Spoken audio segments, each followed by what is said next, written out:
Hey, how's it going? Hold on a second. Look at my signs and read them, please, if you wouldn't mind. That's enough of that. So, I don't have cards right now, but I had just spent like the past couple of days in this really like expansive space. How did I get? I just okay. I guess there's no hope. I just spent the past couple of days in this really spacey space of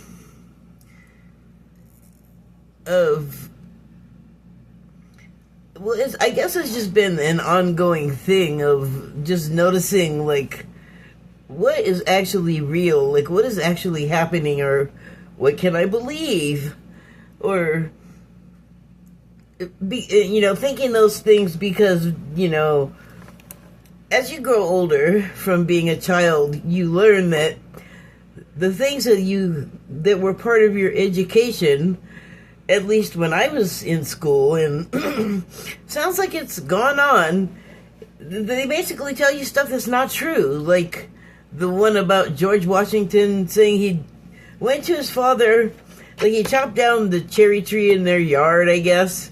This is a fable, I guess. So George Washington, a little boy, chops down the cherry tree in their yard, and then when the father comes back and says, "Who cut down the tree?" and "Noble George, child," and like at my age that I was learning this, they're making it like the same age as we were, which would have been 7, 8, 9, like little. And so the father comes home and says, how'd the tree get chopped down? And noble child George goes over to the father and says, "Father, I cannot tell a lie. 'Twas I that chopped down the tree." And then, like, later you find out that's complete just bullshit. Like, why even bother telling people that? But, I don't want to go down a whole school rabbit hole, but let's just say that at that age, it's pretty much like keeping the kids someplace supervised while the adults are at work. Like, yeah, sure, learn stuff, but I mean, it's probably even more evident these days than it was when I was a kid that it is like keeping track of the kids and giving them busy work, something to do with all of the hours in the day that they could get up to mischief if they weren't in school. And I think I might have something there on that because I don't live in my hometown of Los Angeles anymore. And so I went to junior high school in Hollywood. And the school that I went to is on Santa Monica Boulevard. It's still there. It's called Bancroft. Well, it's not on Santa Monica Boulevard. It's actually a block south, but that's across street, Santa Monica and Highland. And it was just, buildings and then some bungalows that they brought in, like these trailer things, because they just needed more space, because they just kept adding students. And so you could just freely, at the time that I went there, walk on and off campus. And then the last time I was there, gosh, when was that? Like 98, I think. So the last time I was in Hollywood, in that part of Hollywood, we drove by, and it was like a prison. There was chain link fence all the way around it that went way high, that made it like stupid to try to quick hop over and escape. It was like a prison.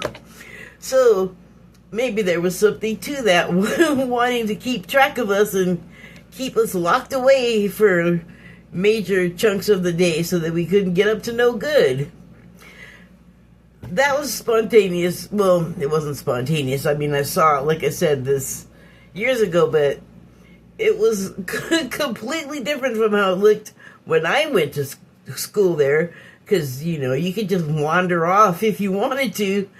I didn't at that time. I think twice a friend of mine talked me into leaving, like just ditching for the day, and nothing even happened, like nobody even questioned it. But then when I went to high school, I ditched a lot. But the reason why I bring the high school up is because they did have the ability to lock us in when I was in high school, but my friend's brother was like the guard, so he would always let me out, and I'm sure other people. But I also had the occasion at the same visit to see my high school, and that was fortified also now, so that is like depressing. What, you have to go to the place that looks like that, and then you're locked in with all the other people, and let me tell you, some of the other students, they ain't great. Same with the staff, the grown-ups, the adults. Oof, crapshoot. But sure, lock everybody in there together, and I don't like the keeping track of, but that's something we're just going to have to get used to, or we're going to have to get over it, because while we think one thing is happening, simultaneously, concurrently and connected to the thing that looks horrible and terrible and bad, behind the scenes, things are going on with the same situation that, for the most part, people are not aware of, so that can be a revelation too. So I've been running into that, and then I actually took some notes, like not a full essay or anything like that at all, actual notes. Oh. Oopsie. So I just want to run through them, because if it goes well, what happened to my sounds? If it goes well, oh, they're turned way down. I will talk about something else that I'm a little nervous to talk about. So I gotta, I guess, build up my courage here. So,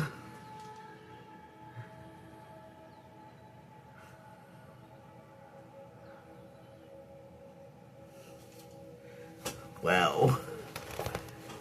I didn't think I wrote that much. Oh, I didn't. Okay, so just like over the course of today, I saw a bunch of stuff about cycles, like large cycles of time, immense eons worth of time. And so that came up in a number of ways. Like, one thing I was watching was literally just talking about cycles of time. I don't remember the context specifically. It could possibly come back to me while I'm talking, but the next thing that I saw was talking about the Giza Plateau. And I've been getting a lot of Egypt stuff, and I don't have, like, huge, like associations with Egypt. Like, some people have, like, a strong one to some sort of Egyptology. I don't. I know it's important historically, to put it mildly, and I did have the revelation, and this is another thing that I'm going to want to talk about, is that, or I am talking about it, I guess, was they were talking about the size of the proportions of the base and the height and, like, all of the proportions of it. And what they amount to is the length of time of cycles, of, like, important cycles, like the Mayan cycle, which they say it's 2,600 years, but it really is, and this is a measurement off of the the giant pyramid at the Giza Plateau. So it's a dimension of the pyramid, and the dimension of the pyramid is 2,500 420. Sorry, not 2,500, 25,420.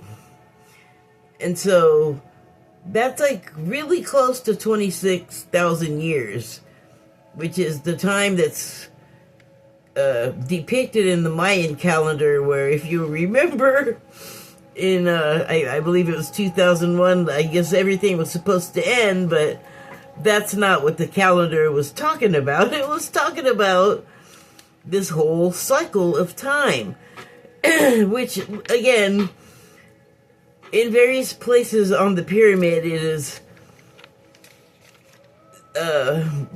locations of other things on the planet, and like marking the equinoxes, and it's like all of these recurring numbers, and and then it's so not being like super Egypt oriented. This was coming into my feed, and then like I started watching. I watched a second Thoth video, or Thoth or Thoth, I don't know how it's pronounced correctly. I suppose I need to find out, but I did post the first one I watched, because that one, when I pulled it up, I'm looking at it and I'm like, I bet this thing I just like realized was a thing is gonna be in this video, and amongst other things, including some of the stuff I was just talking about, they have in that video well, I mean, Thoth is Egypt, like an Egyptian god, and he lived for a number of years. This is what it talked about. How long he lived, with coincidentally, is also a cycle of time that recurs throughout our like existence. So, like I said, my brain has been in a spacey space. I keep finding myself finding these things. And then another thing they talked about is, you know how there's pyramids all over the world, and they're all built differently, using different systems of measurement, I guess, or architect, or you put them together, assembly. Like, if you see them, they look different from the ones on the Giza Plateau in Egypt. But they're clearly pyramids. So why we have them? Oh, so here was something I thought about the Great Pyramid, was that it was like a TARDIS, which is, if you've ever seen Doctor Who, the British sci-fi series, the TARDIS is like a phone booth, I think, that the Doctor, who's the lead guy on the show, travels in. He's like a Q sort of personality, like Q from Star Trek. He's like kind of a wizard. He's kind of, you don't know what he is, and he's a trickster, and he's magic, and yeah. So the TARDIS, when you get in the TARDIS, it's also a ship, like it travels dimensions, and like spaceship too, I guess, but I think that show was like dimensional travel. I should be talking about that more, since that's all I talk about lately. Anyway, the TARDIS looks like a phone booth from the outside, or some other kind of British civic box, like public thing, like a phone booth. Looks like that on the outside, small, meant for one and a half people max. But then you go inside it, and it's just immense and goes on forever, and it's way bigger. It looks way bigger on the inside than it does from the outside. So I just got this feeling that the pyramid was like that. And then the show started talking about underground chambers and hidden chambers, but that's not what I mean, really. I mean, like, as if the inside of the pyramid contained the whole earth that's on the outside of it big. Like, that's what I mean. They didn't talk about that being in there, so I don't know if it is or not. I'm not going to say it's not. I can't say that it is or isn't. I can't comment either way. So, moving on. Something else I noticed was, I don't know if I'm having brain damage or what, but it's the kind of thing that you'll notice if you have a coughing fit. Like, it doesn't matter if your eyes are open or closed, but probably you'll see it most when your eyes are closed. So if you're coughing, it like... Well, I mean, you've probably coughed, but I'm just still going to try to describe it. But it makes all this pressure on your face, or like sneezing. You're like holding in pressure from the inside for a second before it explodes out of you. And in that moment that you're holding it, it's like you're blowing up your sinuses. And that is like a... I don't have the word for, for that. But it also happens with your eyes.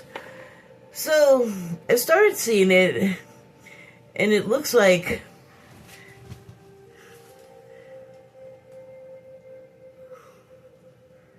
the fourth wall is cracking.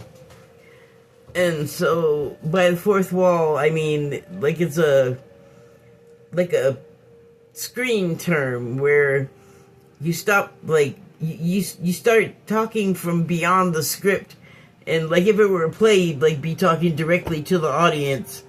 But if it's a television show or a movie, it's when the actor starts talking to the people that are on the other side of the screen, so to speak, that are not necessarily there in the room with them, but wink, wink, they know you're there, and you know they're knowing, you know what I'm saying?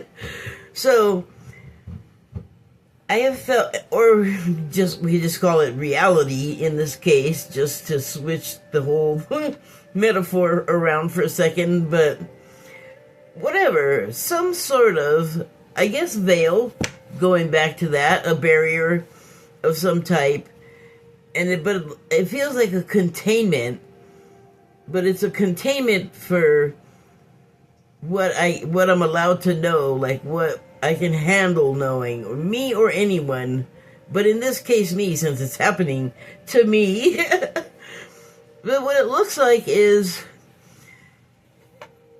like I first noticed it when I was having a coughing fit, and I thought I was just like blowing my brains out, like, okay, next thing is a seizure or something. Terrible thing to say, but, anyway, I was seeing, like, after images, kind of, like, after the pressure blew up in my front of my face, my eyes, I felt like I was seeing after images, but it was not an after image of anything in here. It looked sort of like chicken wire, but not attached. You know, those, pentagon shapes, pentagonal. But they weren't attached. They're sort of like they had been, but the coughing made it all just sort of break apart. And then it like felt like for just the split second that I could see, there was something behind it, like in the openings of the cracks that couldn't quite get a grip on. But I could see that it was like something else on the other side there. Who knows what?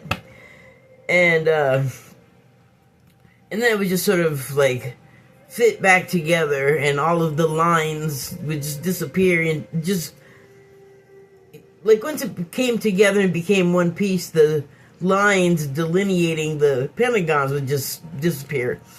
So I thought it was just because I was coughing hard.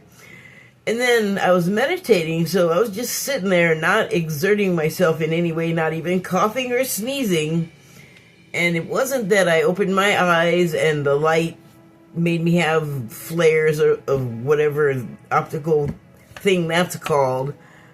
I'm sitting there looking out there, and mind you, it's not bright and sunny. It is either drizzling or had just been drizzling. It's cloudy, it's dim, so I'm just, looking at the sky, and I would have to say it was like a glitch or something, and I just saw it for a second, like just broken up and just whoop back together. Like, what is going on now? What is that? So, I mean, anybody else seeing anything like that? Again, I could be having mini strokes. I don't know. I have more things.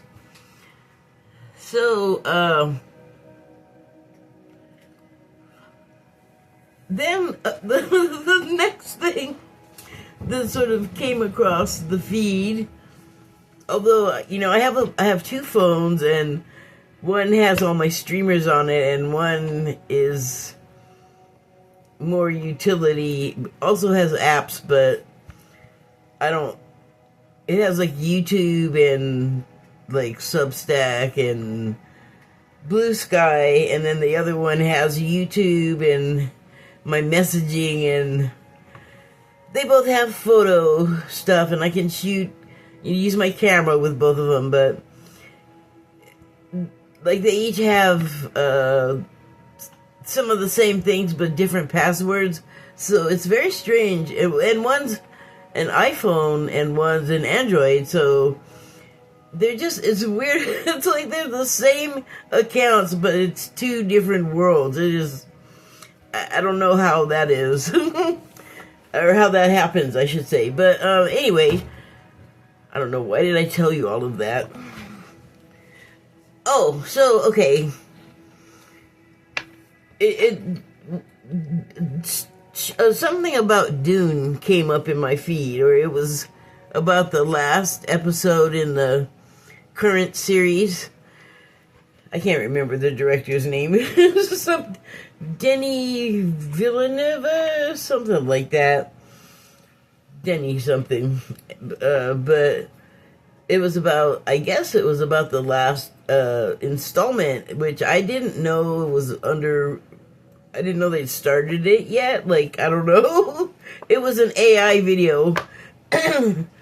So, again, not sure what was happening with it, but it was talking about the also what occurs in the books. And the last period is when like the honored maters appear, which is just like, to me, it was like a newer, crueler, more physically violent version of the Bene Gesserit. Like, it was a sisterhood, but they're mean and pernicious and predatory and awful, and they like control and win all these worlds, like wars with whoever. Like, they're just this crazy force, but they come through like locusts, and they are not permanent, and I guess they're sort of like gypsy or something, like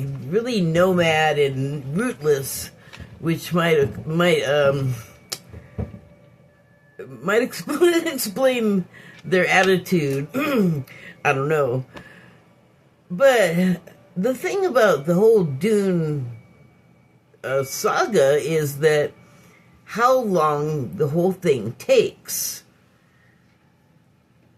And the cycles of time in it, I didn't get out my ruler, so to speak. Like, I didn't check, but I bet you anything, the periods, every time a new epoch passes, like ends and a new one begins, I bet that cycle of time is very similar to the ones that we have here on Earth.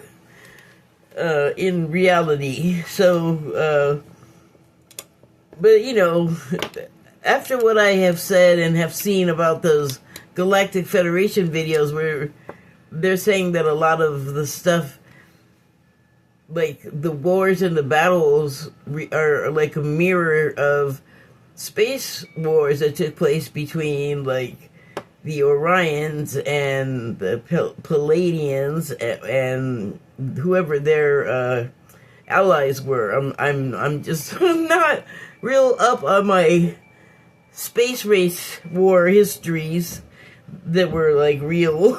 So I have to I can't brush up on what I don't actually know yet.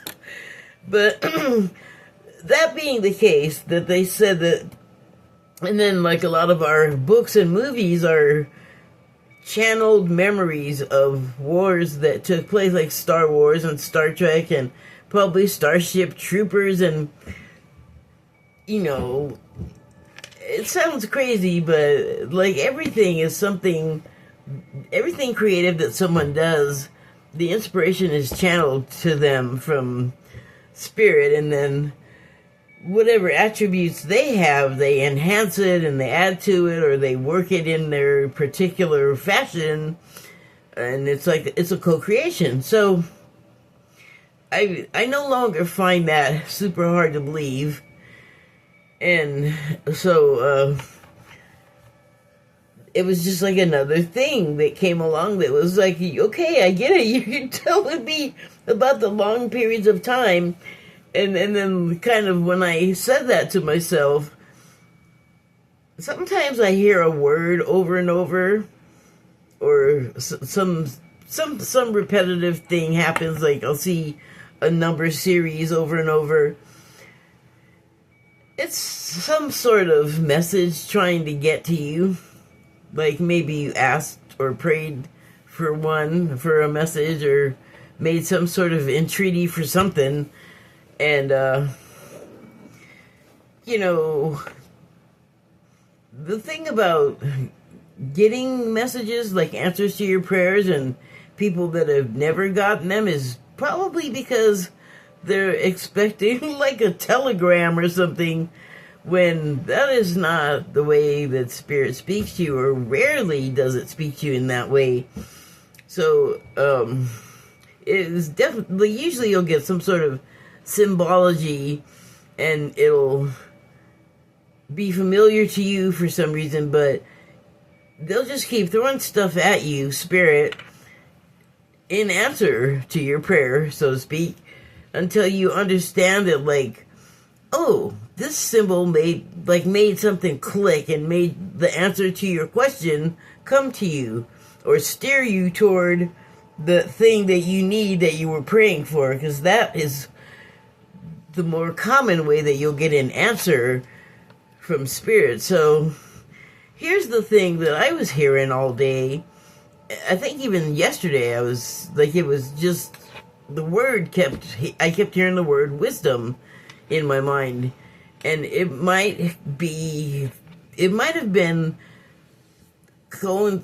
perfectly coinciding with whatever I happened to be doing at the time, but usually stuff just happens without commentary.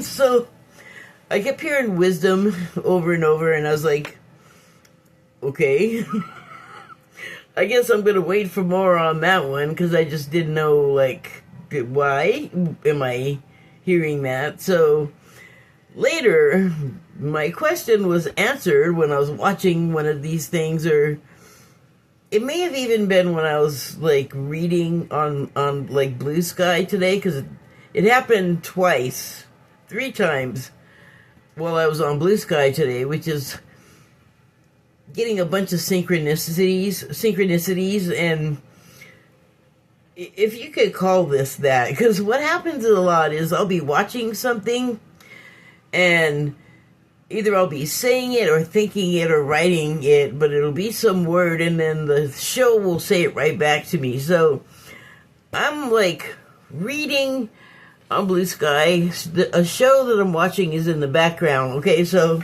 one of the characters on this show is named Jack, and he's always getting lost or hurt or something, where they're like, Jack, Jack, and repeating his name over and over. But they hadn't been yet, like it was, no tragedy had happened to Jack yet. And I'm just scrolling, and I come to this post, and the poster's name is Jack something. And then I'm reading the post, and it's all whatever Jack, whatever Jack. And then all of a sudden, it's like right when I scroll to it, over here, my phone, like I'm on the one phone looking, and in my ear, the other phone's, oh, Jack, and I'm looking at Jack over here, and Jack, and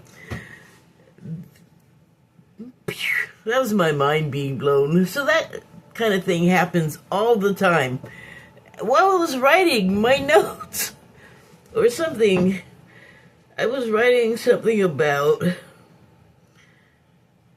or maybe did I even write it down? I know I was thinking about there is a tradition that you can watch Cenk Uygur and his nephew Hassan Piker. Every Thanksgiving they get together and I don't know, I guess every conversation with Cenk involves some getting all excited and screaming and yelling. And I was thinking, that's why I stopped watching him, because every time he raises his blood pressure, it raises my blood pressure. Two times in my mind saying that. In the space of that, I'm still scrolling blood pressure. I'm like, come on. The show's all blood pressure. And I'm like, come on. And I mean, come on. More. Do it again. I don't mean come on, stop. I love that. That is so fun to me. Okay, so let me see what else I had scribbled down here. So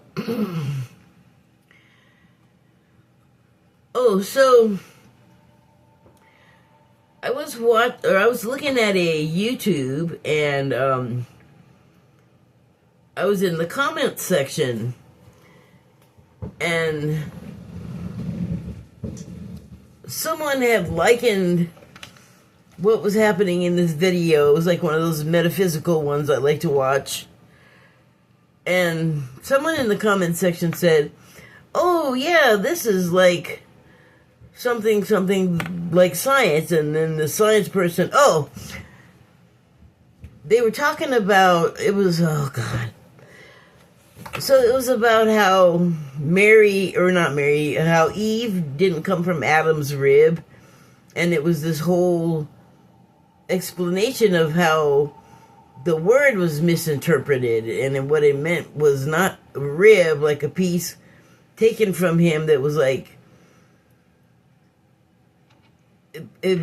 somehow it made Eve become a smaller person, like after the whole Garden of Eden thing. I'm not going to go into that. But after the Garden of Eden thing, so she and Adam were like tossed out of the garden. And but that's not the point. So I think the title of the video is it wasn't a rib. I believe is the title. It wasn't a rib. And so once you go in there and you hear like what it actually was, is the misinterpretation of the word rib, I guess, is similar to side. And by side, in the language of the time, they meant side of a building. So a support wall, a wall that helps hold up the whole building. So not a side thought, not an afterthought, but an actual equal part of the building or their partnership, metaphorically. But it was Eve was manifested because it was Adam's divine feminine, like inner feminine side that you have to have, or else the whole construction falls down of the human as well, because I don't know, that's how we're built, I guess. You gotta have those two elements to create and support us and make a strong foundation, a healthy human. And Eve, they had a quote about her being his bones of his bones and blood of his blood, which got turned into a subservient sort of thing, but it was more like saying, you're like my identical twin. I can identify with you the most intimately. And like, it's, don't get all weird about that, but I mean, you know, they were breeding with siblings at that time, so I'm just telling you what it said. Yes, to also, like, co-create, procreate, if you will. But it was,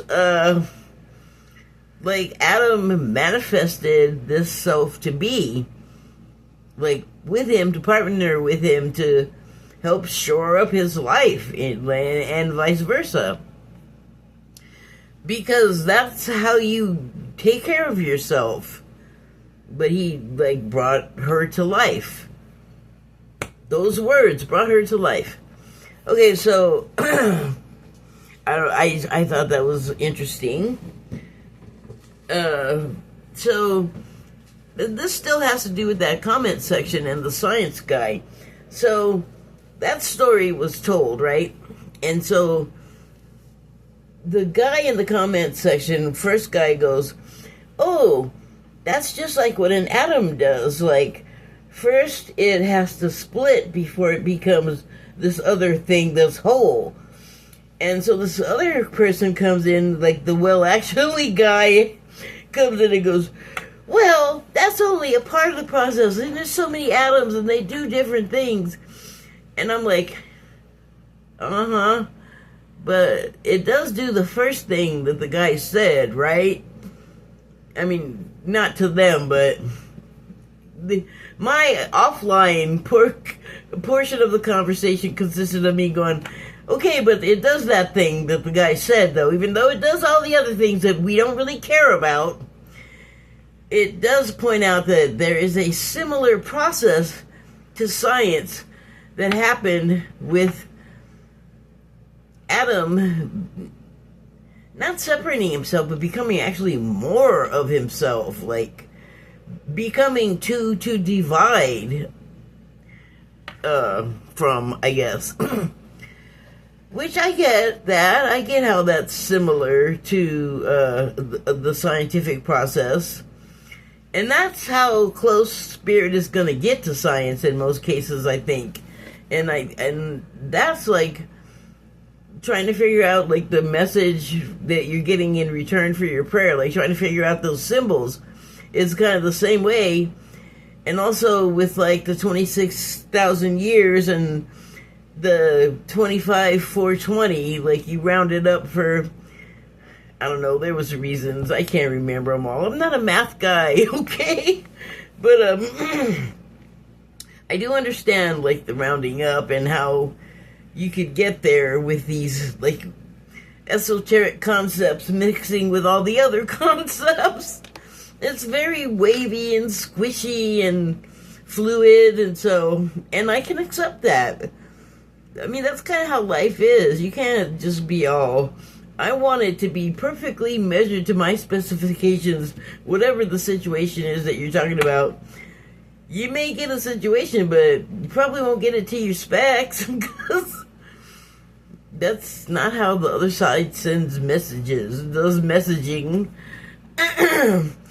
And so I thought of another example of how spirit really approaches science, and it was the slit experiment, this experiment where the quantum entanglement was discovered, or the first quantum inkling, I guess, leading to understanding quantum entanglement. And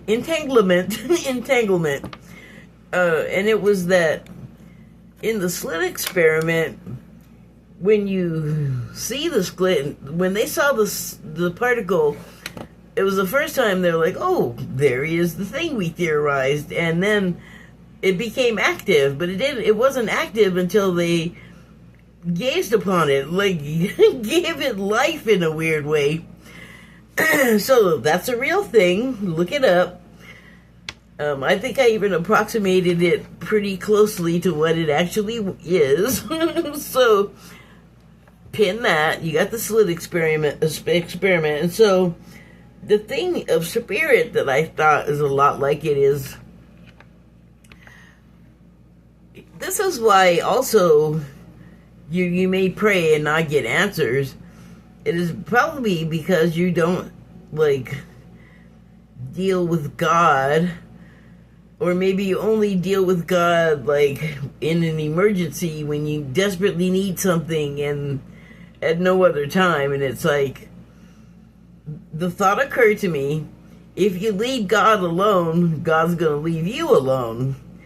And the reason why that's like the particle thing is because if you like talk to God or rage to God, but as long as you open communications in a way and like maintain that and develop a relationship, well then God becomes responsive. So it's like the particle, if you don't know about the particle and you had no idea the particle was there, you were leaving that particle alone. And then you sort of discovered, like, oh, there could be a particle. Let me go look in there. A particle was. And the particle saw you seeing it and decided to give you a little bit more and come to life. So, I feel like it's kind of similar with what I was saying about, like, the God thing. And I know that sounds all religious, but, does anything else I said sound religious? Let me finish. But I did say it, like, if you, like, don't pay God any attention, then God's gonna ignore your ass, too. And it's not that you need to get all this stuff. It's just that, like, you don't... When you open that communication, your life changes. Like, when you gotta, like, paying attention is having faith, like, believing it. Just like when you make that prayer or that desperate plea, that's the moment when you're all faithful, you're all kinds of faith, like, you get it. But, you know, no one likes you to come around only when you want something, so... And this is, like, the most important ones of the kinds of relationships that you have to attend to that you're ever going to have in your life. It's, like, the most important one. And the weird thing about it is, like, you're God experiencing itself, so you're God talking to yourself, and you're also God. But if you don't pay attention to yourself, the God, then the self-God will ignore you, God's self. Whoa, crazy. Okay. So here's the thing that I was a little nervous to talk about. I'm going to do it real quick because I don't want to stay on here much longer talking. And it's definitely going to be one of those remarks. It's going to be for the Ministry of Unpopular Remarks, but here we go. Over the summer, I had, like, all of a sudden, like, a fairy godparents all of a sudden awakening, like, something's wrong with Anonymous. And then, like, other people were noticing, and then other people had, like, their reasons, or at least one person did. I was unsure what was bothering me about it. Because I like Anonymous, I feel like it's a good resource. I don't always agree with what they're saying, but I know that they bring stuff to people's attention. They make strikes that are not strictly legal, or that the law is not in favor of, I guess. But they will go to them when they need them, so I guess there's a level of respect there. But I don't, you know, they're their own thing. I don't imagine that they're, like, friendly, or they're not, like, pop stars, you know? So, I kind of forgot about it, and then I had been watching sort of the offshoots that are not, like, Anonymous Official. And though Anonymous Official is where you'll see some really, like, true and disturbing stuff, like you wish you didn't ask kind of things. But, you know, people are always saying, oh, I wish Anonymous would go get this and that. Like, well, go look at what they have. They probably have exactly what you're asking for. Anyway, so I haven't watched it in, like, a long time, and immediately saw, like, some disturbing stuff. But and then I left it alone for a few weeks, and then I went back and watched the second one, and it's one where it's mainly Tucker Carlson talking, and he's like an interesting case, but I don't want to talk about him right now. But he's kind of having a bit of an awakening of like what he's been hooked up to the whole time. But the theme with Anonymous in general is they bring you bad news. They bring you stuff that sounds scary. They make it sound like it's not an upbeat experience watching any of the Anonymous channels. And it's not their fault. They're pretty much just reporting. But they do have a tone. And that's what I realized was wrong, is that they're kind of contributing to the very thing that they're kind of against by broadcasting like the things that they find wrong and further commenting on those things rather than talking about something else or having a solution or not reporting on it. I know it's horrible stuff that needs to come to light, and it will. I think regardless of whether Anonymous reports on it or not, even though, like, the trafficking stuff with the people trafficking is bad, but it's not any better or worse because Anonymous reports on it or anyone. It's gonna end because the cycle will have ended where it's acceptable, where it's going to be allowed, whether it's going to be forced upon us. Like, we're just going to a new cycle, and I don't think that that's going to be a part of it any longer. Like, it's going to be eradicated. It's not going to be tolerated anymore. And good. Like, we don't need any of us to have that going on in our ecosystem. But that's what I realized it was, is that they're broadcasting fear. And so they're not actually as helpful as they would have you believe. But I don't know that they know they're doing it. Like, one of them, Anonymous channels, left a Substack. And it was all about saying how afraid they were of this left and right. They were afraid of everything. And I was like, oh my God, did you not see or read Dune? Fear is the mind killer, and you're losing it. Like, you're having exactly that symptom. Your senses are being, like, they're unalived. You can't make the sense because you're so afraid, and it just, wow, it kind of pissed me off. I was like, you guys better stop it. You better cut that out. No, I mean, I just realized, like, that's not helping, because I think what we're moving away from, but people don't realize it, is the polarization of, like, everything has to be, you know, an us or them situation, and there always has to be a contest. Like, sports, that's going to be real unpopular, but sports is a thing that creates division and aggression and friction amongst us, and the excellence of the athleticism gets lost in all of the other crap that sports has become, like the private lives of the athletes and it's just a mess in my opinion. And so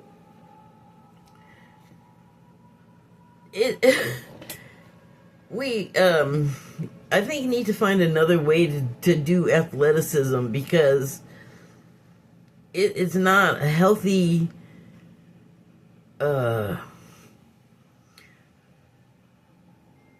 don't think it's healthy that we maintain these, like, having fights between each other. Like, I don't want to hear that my politicians are fighting and having a fight club. It's like, I don't need you to do that.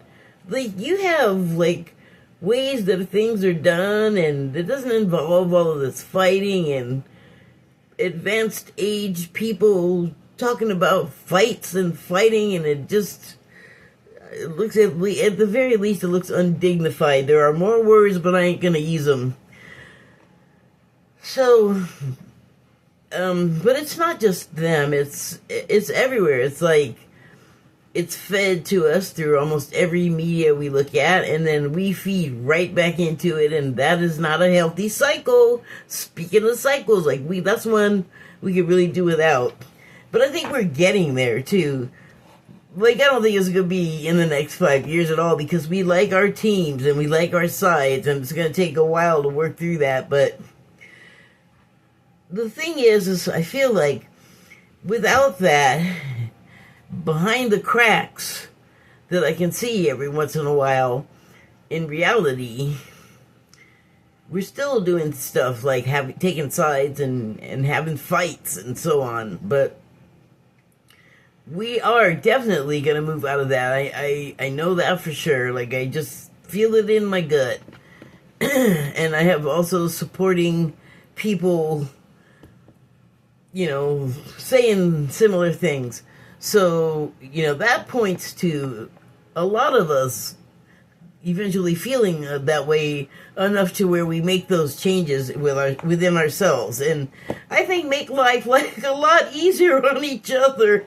Like, when we lose the aggressive and competitive and go from that to like cooperative and helpful, we'll probably be happier people. I could be completely wrong. That's just me. I know I get into my flights of fancy. I'm basically a hippie at heart, I guess. But anyway, that is what I wanted to talk about. Thank you and good night.